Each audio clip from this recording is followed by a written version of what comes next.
నేడు దశమి, విజయదశమి. ఈనాడు ఏ కార్యం ప్రారంభించినా విజయం చేకూరుతుంది.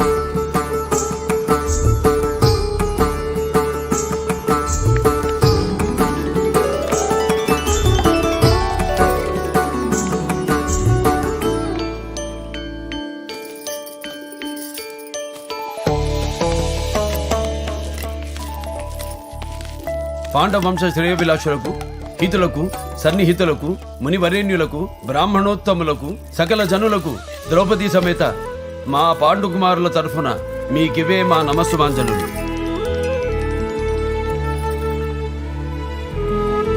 శుభమస్తు. ఆ నమస్సులతో పాటు మా కృతజ్ఞతాపూర్వక విన్నపమును కూడా స్వీకరించమని నా మనవి. మహాజనులారా, రేపటితో మా అరణ్యవాసము ముగియనున్నది. ఈ 12 వత్సరములు మీ సహాయ సహకారములతో 12 ఘడియల వలె గడిచిపోయినవి. అందుకు మేము సదా కృతజ్ఞులం. ఇక మాకు మా దాయాదులైన దుర్యోధనాదులకు మధ్య జరిగిన ఒప్పందం ప్రకారం 1 ఏడాది పాటు మా ఉనికిని పరులెవ్వరికీ తెలియనివ్వకుండా అజ్ఞాతంగా గడపవలసి ఉన్నది. ఈ అజ్ఞాతవాసం కూడా ఎటువంటి అపశృతి పలకకుండా గడిచిపోవాలని, తిరిగి రాజపాలకులుగా పట్టాభిషిక్తులయ్యే శుభఘడియ రావాలని, మమ్ములను ఆశీర్వదించి పంపమని సవినయంగా ప్రార్థిస్తున్నాం. పాండుకుమారులారా, నియమ నిబంధన నిష్ఠాగరిష్ఠులారా, సద్గుణ సదాచార సంపన్నులు, దివ్యాయుధ సమూపార్జిత బలోపేతులైన మీకు ధర్మదేవత వెంటరాగా, భగవత్ స్వరూపులు అదృశ్య రూపమున మీ వెంటనుండగా తప్పకుండా విజయం లభిస్తుంది. ఈ శుభ సమయమున మీ గృహలక్ష్మితో పాటు క్షేమంగా వెళ్ళి విజయలక్ష్మితో పాటు లాభంగా రండి నాయనలారా. ధన్యోస్మి దౌమ్య మహర్షి, ధన్యోస్మి. శుభం భూయాత్.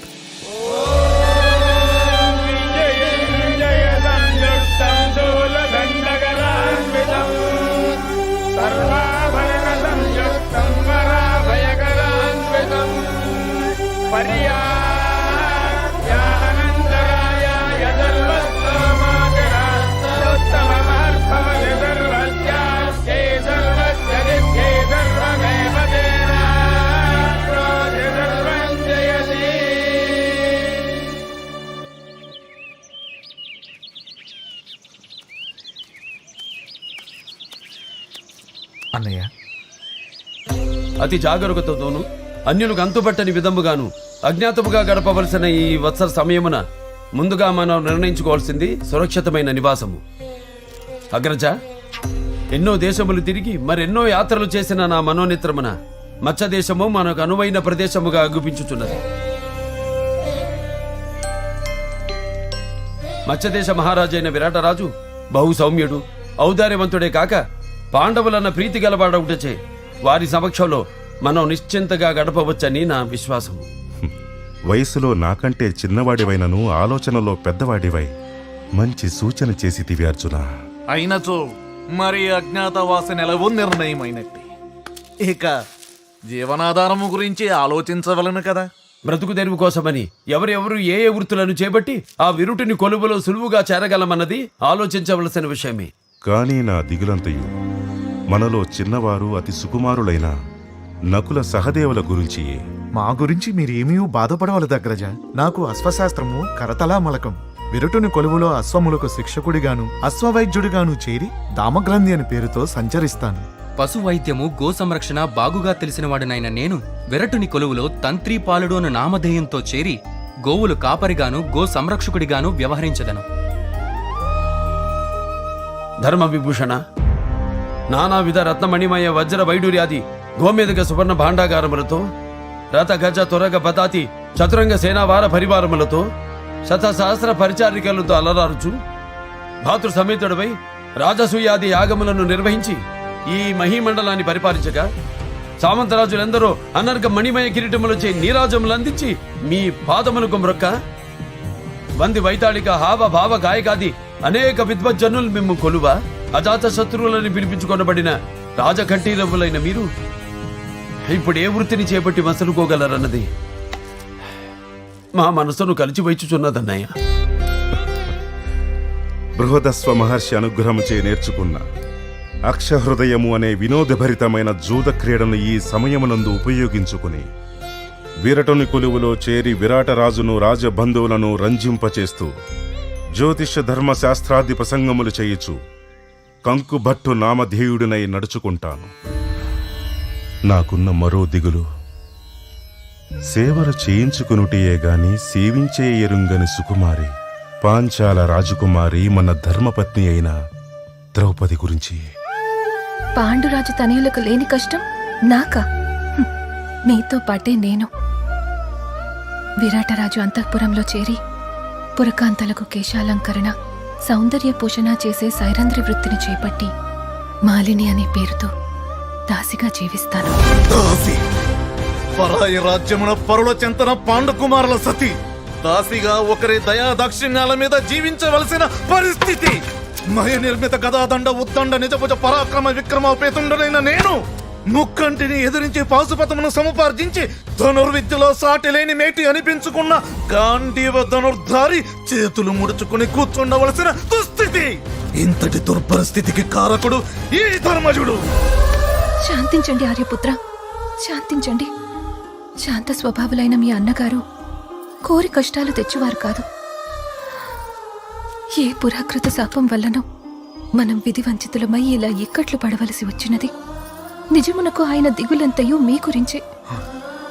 దాచిన దాగని కంఠపుష్టి కలవారు, ముష్టాన్న భోజన ప్రియులు, ఆవేశపూరితులైన మీరు ఈ 1 సంవత్సరము ఎలా గడపగలరన్నదే ఆయన విచారం. క్షమించండి అగ్రజ, క్షమించండి. రాజబిడ్డనై పుట్టినందుకు ఆవేశం సగపాలు, మీకు తమ్మునిగా పుట్టినందుకు శాంతం సగపాలు వచ్చినవి. పాకశాస్త్ర ప్రవీణున్నైన నేను వలలుడు అనే పేరుతో విరాటరాజు కొలువులో చేరి అతి రుచికరమైన వంటకములు చేస్తూ మల్ల యుద్ధ ప్రదర్శన ద్వారా వినోదాన్ని కలిగిస్తూ కాలం గడుపుతాను. ఇక నీ మనోగతమును కూడా మాకు అవగతము చేయము అర్జున. ఈ అజ్ఞాతవాసము విజయవంతముగా ముగివలనన్న నాపైనే ఎక్కువ భారమున్నది. మనలో ఎవరు బయటపడినను పడకపోయినను నన్ను గుర్తుపట్టుటకే అవకాశములు ఎక్కువగా ఉన్నవి. కారణము నా 2 భుజములపైన తేనె వర్ణమున వింజామర ఆకారములో 2 పెద్ద పుట్టుమచ్చలుండుటాయి. అవి ఎవరి గంటపడినను నన్ను గుర్తు పట్టకమానరు, గుట్టు రట్టు చెయ్యకమానరు. పాశుపతాస్త్ర వరలబ్ధినైన నేను అమరావతికి ఎగినప్పుడు ఇంద్రసభలో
నాట్య ప్రభావం ఆలకించడమే కాని ఆనందించి ఎరుగను.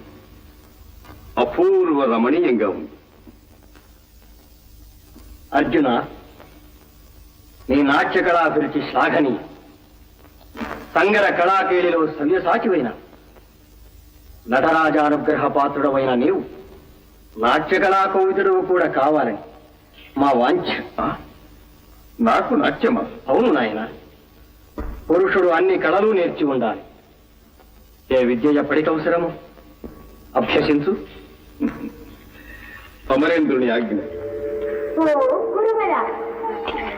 దేవి, ఏమిటి రాక? వార్త పంపితే నేనే వచ్చేవాడునుగా. అబ్బా, అంత కాలహరణ సహించలేక నేనే వచ్చాను. అర్ధరాత్రి ఒంటరిగా? నీవు జంటగా ఉంటావని వచ్చాను. ఇలా కూర్చో. ఏమిటి ఆలోచన? ఈ నిండు జాబి, పండు వెన్నెల, పారిజాత పరిమళం విరజిమ్మే ఈ పిల్లగాలులు సరస్సుల మనసు మురిపించి ఇలా సరస్సుకు చేర్చడమేగా? అవునా? మీ మాటలు నాకు అర్థం కావటం లేదు. అయ్యో ఫల్గుణ, నీవింత పసివాడు అనుకోలేదు. మనసు విప్పి చెబుతున్నాను. ఏ మధుర ముహూర్తంలో నిన్ను చూశాను. నా మనసు నీ కోసమే కలవరించి పలవరించి తపించిపోతున్నది. నాట్యంలో నీ పారవశ్యం చూసి నీవు అంతే అనుకున్నాను. ఇప్పుడు ఈ బిగువెందుకు? ఏమిటి సాహసం? నన్ను అపార్థం చేసుకున్నావు. మరి పరమార్థమేమిటో? ముందు నేనెవరో నీవెవరో యోచించుకోనక్కర్లేదా? అన్ని యోచించే సమీపించాను. నీవు మానిని మనోహరుడవైన వీరమూర్తి, నేను వీర పురుషారాధ్యులైన సౌందర్యమూర్తిని. ఒక్క మాటలో నీవు పురుషుడవు, నేను స్త్రీని. సరేనా? నీవు ఈ ఆచార బంధాలను మరచి నా ప్రేమానుబంధం అర్థం చేసుకోవాల్సిన. మనం అమరులు, మనది నరనారాయణ సంబంధం. నీవు నరుడవు, నేను నారాయణ సంబోధనం. నన్ను స్వీకరించు. అజ్ఞానంతో మాట్లాడు. అనుచితం, అసంగతం. ఎందుకని? బ్రహ్మ సరస్వతి ఏమవుతారు? ఆయన కంటే ఘనుడవా? వారిదాయే మనది. కామాంధకారంతో సృష్టికర్త ధర్మచింతనే అధిక్షేపిస్తున్నావుగా. నీ పాపానికి పరిమితి లేదు. నీ ముఖం చూడరాదు. వెళ్ళు. మూర్ఖుడా, మగవాడవని మనసిచ్చాను, సరసుడవని సమీపించాను. వలసి వచ్చిన వరిదని ఏలుకోలేని నీవు ఒక మగవాడవేనా? నీ మగదనం మాయమే. మానిని మన నడుమ లజ్జా విహీనం విచరించు.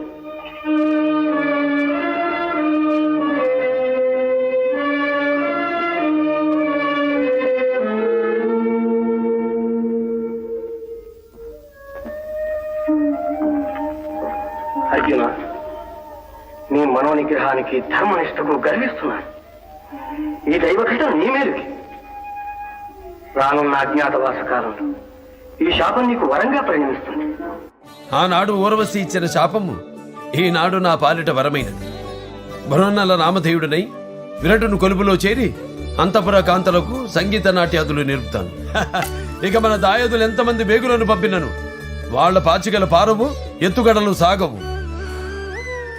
ఇక మన తక్షణ కర్తవ్యము మహామహిమాన్వితములైన మన ఆయుధములను అజ్ఞాతవాసపు గడువు ముగియు వరకు ఒక సురక్షితమైన ప్రదేశములో నిక్షిప్తము చేయవలెను.